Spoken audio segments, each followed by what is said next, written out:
So hey guys, this is Aryan Babbar, currently a second year MBBS student at GMC Baramati Pune. तो देखिए यार, आज हम बात करने वाले हैं कि किस तरीके से जो आपकी जो बायो की जो एनसीईआरटी है उसको किस तरीके से अच्छे से पढ़ना है। आप सभी लोग थंबनेल देख करके ही आए होंगे। अब कुछ लोग सोचेंगे कि क्या भैया हमें एनसीईआरटी पढ़नी भी नहीं आती। तो हाँ, नहीं आती है बहुत से बच्चों को, ठीक है। आप बहुत सी चीज़ें गलत कर देते हो जब एनसीईआरटी पढ़ते हो, उसी कारण देखिए आपको जो मार्क्स है वो कम हो जाते हैं बायो के अंदर, ठीक है। तो ये एनसीईआरटी की किस तरीके से रीड करनी है, इसको आप ध्यान से देखिए। कोई भी चीज़ आपकी मिस नहीं होनी चाहिए, क्योंकि एनसीईआरटी देखिए हमारे लिए गीता कुरान है। जैसे मैंने अभी बायो की जो स्ट्रैटेजी वाली वीडियो थी उसके अंदर भी आपको यही चीज़ बोली थी कि एनसीईआरटी को एक भी चीज़ छोड़नी नहीं है, ठीक है। तो वही चीज़ हम अब डिस्कस करने वाले हैं कि किस तरीके से आप एनसीईआरटी एफिशिएंसी से इफेक्टिवली पढ़ सकते हो कि जो आपके जो नंबर है वो अच्छे खासे हैं और आप जो अपना सिलेक्शन है, जो हमारा ये टारगेट है जो नीट 25 जो कि 4 मई को होने वाला है, हम इस टारगेट को अच्छे से अचीव कर पाएँ, ठीक है। तो इसके लिए हमारे को प्रिपेयर करना है और जो हमारे 6 से 7 महीने बड़े हैं इनमें हमारे को अच्छे से इन सभी चीज़ों को इम्प्लीमेंट करते जाना है, ताकि जो हमारा स्कोर है जनाब वो ऐसा स्कोर आए कि लोग देखते रह जाए, ठीक है।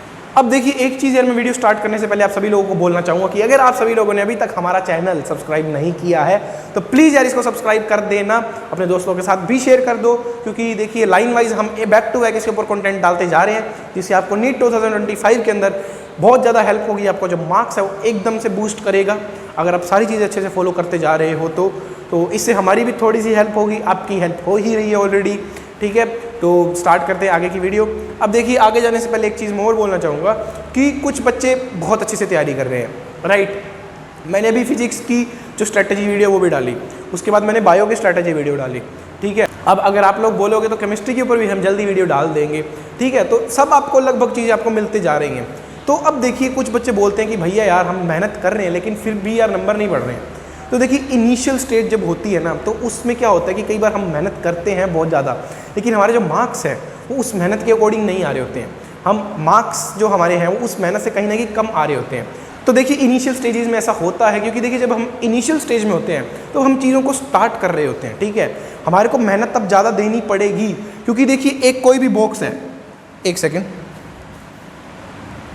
मान लीजिए कोई भी एक बॉक्स है, ठीक है, इसको पड़ा है, इसको जब पड़े हुए को ही लाना है तब हमारे को ज़्यादा फोर्स लगानी पड़ेगी। एक बार अगर मोशन में आ जाएगा तो फोर्स की वैल्यू अपने आप ही कम हो जाएगी, राइट। तो वही चीज़ इसमें है कि इनिशियली आप मेहनत करोगे, हो सकता है कि आप पढ़ कर गए 360 मार्क्स के लिए अच्छे से पढ़ करके गए हो, लेकिन आपके नंबर आए हैं 250 300।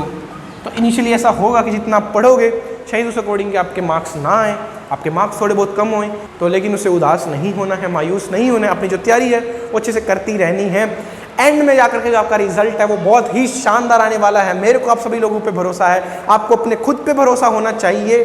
कोई भी गलती आप मत कीजिए, जितनी चीज़ें बताई जा रही है सब अच्छे से फॉलो कीजिए। आपको जो मार्क्स है वो डेफिनेटली बहुत ही शानदार आने वाले हैं, ये चीज़ याद रखना। तो यार अब बात करते हैं कि किस तरीके से आपको एनसीईआरटी पढ़नी चाहिए। तो देखिए यही है हमारी एनसीईआरटी का लगभग हमारा जो रोड मैप है। हमारी जो बायो की जो प्यारी सी एनसीईआरटी है, यहाँ मैं लिख देता हूँ, और यार हाँ, तो जो हमारी बायोलॉजी की जो एनसीईआरटी है इसको किस तरीके से आपको प्रिपेयर करना है, ठीक है। तो देखिए सबसे पहले लाइन वाइज चीज़ें लिखी हुई है जो आपको फॉलो करनी है। मैं 1 बाय 1 इनके ऊपर बात करता चलता हूँ, ठीक है। तो देखिए सबसे पहले जो चीज़ आती है वो ये है कि आपको जो है वो हर एक लाइन, हर एक वर्ड एनसीईआरटी का बहुत ही अच्छे से पढ़ना है। इस चीज़ को ध्यान रखो। बच्चे सोचते हैं कि यार मैंने तो भैया एनसीईआरटी बहुत अच्छे से पढ़ी थी लेकिन मेरे फिर भी टेस्ट के अंदर नंबर कम आ गए, क्योंकि आप एक एक वर्ड नहीं पढ़ के गए। आपको सिंगल वर्ड सिंगल लाइन अच्छे से पढ़नी है। पहले तो वही चीज़ें बता रहा हूँ जो पढ़नी है, कुछ छोड़ना नहीं है। उसके बाद देखिए जो बहुत से बच्चे गलती करते हैं 110%, आप सभी लोग मेरे को कमेंट में बता करके जाना कि आप में से कितने बच्चे ऐसे हैं जो कि समरी को अभी तक पढ़ रहे थे।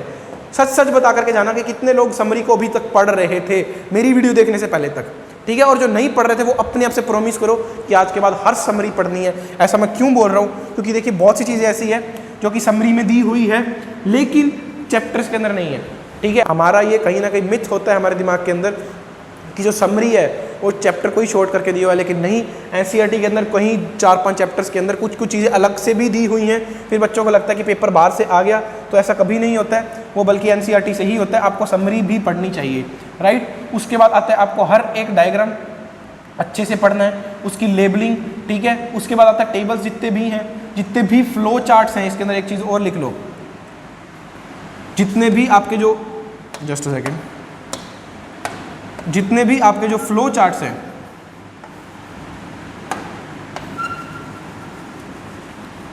वो भी आपको अच्छे से करने हैं,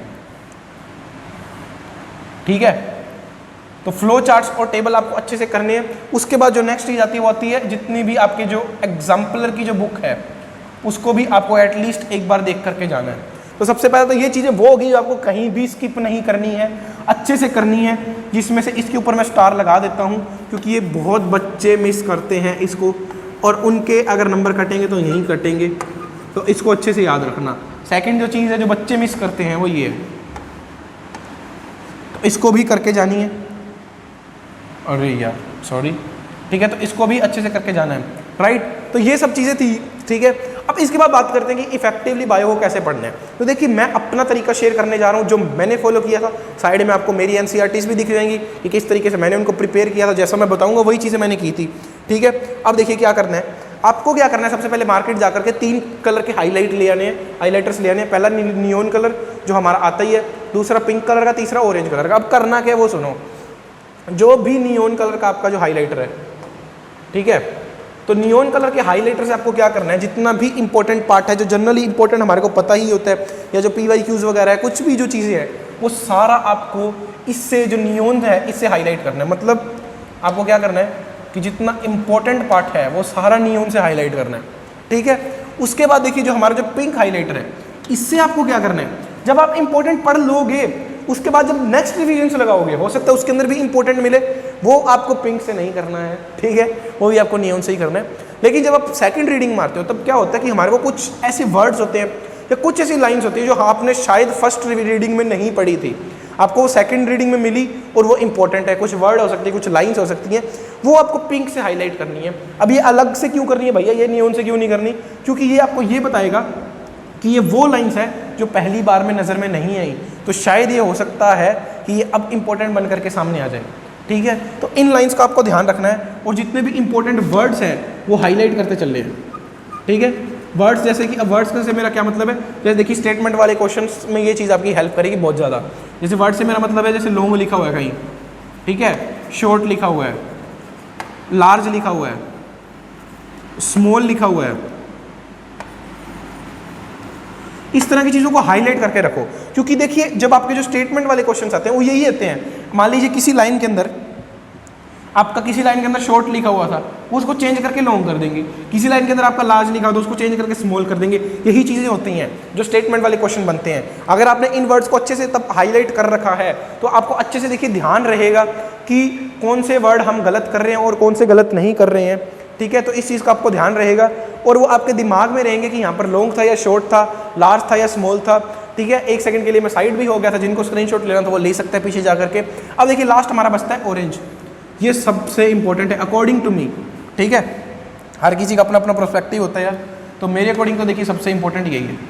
अब इसके अंदर आपको क्या करना है, इसके अंदर आपको ये करना है कि जब भी आप जितने भी टेस्ट दोगे, टेस्ट के अंदर आपको जो भी चीज़ गलत हो रही है उसको आकर के एनसीईआरटी में ऑरेंज से मार्क करना है। हाँ, वो चीज़ भी हो सकती है जो पहले शायद आपने नियोन से मार्क कर रखी हो या पिंक से मार्क कर रखी हो, लेकिन अगर आपके टेस्ट में गलत हो गई तो आपको ऑरेंज से मार्क करनी है।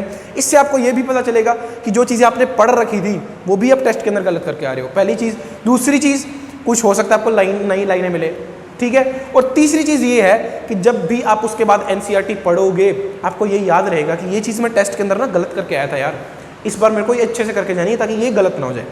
लिटरली स्पीकिंग मैंने ये चीज़ की थी और बहुत से क्वेश्चन, एटलीस्ट जितना मेरे को याद आ रहा है, एटलीस्ट 7 से 10 क्वेश्चन ऐसे थे जो मेरे नीट के एग्जाम के अंदर डायरेक्टली इन ऑरेंज वाली लाइन से आए थे। और एक दिन पहले मैं इन ऑरेंज वाली लाइंस को तो अच्छे से देखूंगा ही ना यार, क्योंकि मुझे पता है टेस्ट के अंदर गलत हुई है। तो सोचिए 7 से 10 क्वेश्चन से आपका सिलेक्शन डिसाइड हो सकता है बायो के अंदर, ये चीज़ ध्यान रखना। तो इसीलिए आपको ये चीज़ फॉलो करनी है जो मैंने बता दी है। तो ये सारी चीज़ें आपको लाइन बाई लाइन फॉलो करनी है। साइड में मैंने आपको अपनी एनसीईआरटीज़ भी दिखा दी, आप उस तरीके से आप प्रिपेयर कर सकते हो। और एक चीज़ और यार कि अगर कोई नई चीज़ मिलती है, कोई टीचर लिखा दे या कुछ एक्स्ट्रा अगर मिल रहा है ना, तो उसको एनसीईआरटी का जो है हमारा पेज होता है ना, इसके साइड में जो ये थोड़ी सी जगह बची होती है, ठीक है, यहाँ पर इसको सबको लिख लिया करो, बाद में ये काम आएगी आपके, ताकि आपको एंड में जाकर के 4 अलग अलग चीज़ें ना खोलनी पड़े, आपका एनसीईआरटी ही आपका सारा काम कर दे। तो ये सारी चीज़ें आपको मेरी एनसीईआरटी के अंदर भी दिख गई होंगी। आप खुद की एनसीईआरटी इस तरीके से प्रिपेयर कर सकते हैं। और अब ना यार अपने अंदर जोश लाओ और बोलो कि यार भैया मेरे को फर्क नहीं पड़ रहा कि मेरा दोस्त क्या कर रहा है, मेरी दोस्तनी क्या कर रही है, मैं अपना एक कमरे के अंदर बैठा हूँ एक कोना पकड़ करके और पढ़ रहा हूँ, खुद को तपा रहा हूँ दिन भर दिन, सब चीज़ों से दूर हूँ, मेरे को फर्क नहीं पड़ रहा दुनियादारी में क्या चल रहा है। ऐसी जब स्ट्रेंथ अपने अंदर प्रिपेयर करोगे ना, ऐसा जोश जब अपने अंदर लेकर के आओगे, तभी यार ये जो आपका टारगेट है ना, ये यहाँ तक आप पहुँच सकते हो यार, राइट।